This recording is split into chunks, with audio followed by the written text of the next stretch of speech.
बऱ्याच वेळा आपण पाहतो की एखादी प्रॉपर्टी खरेदी करताना प्रॉपर इन्फॉर्मेशन काढली नाही, त्यामुळे बऱ्याच लोकांची फसवणूक होते.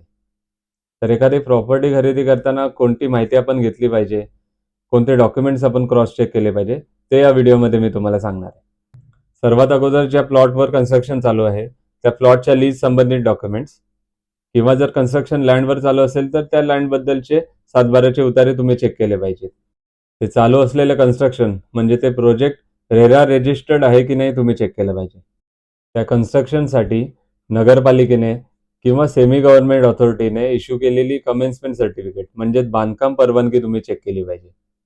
त्या प्रॉपर्टीबद्दल तुम्ही रजिस्ट्रेशन ऑफिसमधून आत्तापर्यंतचे जेवढे रजिस्ट्रेशन झालेले आहेत त्या प्रॉपर्टीबद्दलचे लास्ट 20 ते 25 वर्षामध्ये, ते तुम्ही चेक केले पाहिजे. त्या प्रॉपर्टीबद्दल कोर्टामध्ये कोणता वाद किंवा केसेस पेंडिंग आहेत का, हे पण तुम्ही चेक केलं पाहिजे. अशा सगळ्या गोष्टींची माहिती घेतल्यानंतर तुम्हाला जर योग्य वाटत असेल तरच तुम्ही ती प्रॉपर्टी परचेस करण्याचा विचार केला पाहिजे.